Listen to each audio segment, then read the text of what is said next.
السلام علیکم everyone, welcome back to Kids Fun Plant. آج ہم لوگ ایک بہت ہی مزے کی کہانی سننے جانے والے ہیں جس کا نام ہے Goldilocks and the three bears. تو بھائی، ایک دفعہ کا ذکر ہے کہ ایک بچی جس کا نام تھا گولڈی لاکس اپنے ماما اور بابا کے ساتھ ایک جنگل کے قریب ایک گھر میں رہتی تھی۔ وہ بہت پیاری تھی اور اس کو جنگل میں واک کرنے کا بھی بہت شوق تھا، اور وہ اکثر اپنے ماما بابا سے پوچھے بغیر گھر سے نکل جاتی۔ ان کے منع کرنے کے باوجود وہ ایک دن گھر سے نکلی اور چلتی رہی اور اچانک اس کو ایک کاٹیج یعنی کہ جنگل کے درمیان میں ایک چھوٹا سا گھر دکھا جو کہ اس نے پہلے وہاں نہیں دیکھا تھا۔ اتنی دیر چلنے کی وجہ سے گولڈی لاکس بہت تھک گئی تھی اور ارد گرد کوئی نظر بھی نہیں آ رہا تھا، تو اس نے فیصلہ کیا کہ وہ گھر کے اندر دیکھے گی کہ گھر اندر سے کیسا دکھتا ہے۔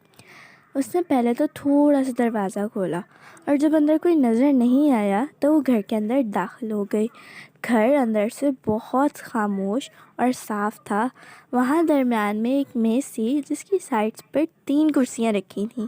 سب سے بڑی چیئر تو بہت سخت تھی، اس سے چھوٹی والی نرم، اور جو سب سے چھوٹی تھی اس پر گولڈی لاکس بیٹھ گئی۔ میز پر 3 دلیے کے پیالے تھے جن میں سب سے بڑا والا بہت گرم اور اس سے چھوٹے والا بہت ٹھنڈا تھا۔ سب سے چھوٹے والا اتنا مزیدار تھا کہ گولڈی لاکس نے اسے جلد ہی ختم کر لیا۔ اب وہ بہت خوش تھی، مگر اب اسے نیند آنے لگی اور اس نے جلد ہی بیڈ روم تلاش کیا۔ جب وہ بیڈ روم کے اندر گئی تو وہاں پر 3 بستر مطلب بیڈس تھے۔ ان میں سے سب سے بڑا تو بہت اونچا تھا اور اس سے چھوٹے والا بہت نیچے تھا۔ جو سب سے چھوٹے والا تھا وہ بہت کمفرٹیبل تھا کہ گولڈی لاکس اس پر لیٹی اور بہت جلد سو گئی۔ جب اس کی آنکھ کھلی تو اس کے سامنے 3 بھالو کھڑے ہوئے تھے جو کہ اس کو گھور رہے تھے۔ بھالو تو گولڈی لاکس سے بھی زیادہ حیران تھے۔ گولڈی لاکس اتنا ڈر گئی تھی کہ وہ تو رونے لگ گئی۔ ماما بیئر نے گولڈی لاکس سے بہت پیار سے بات کی۔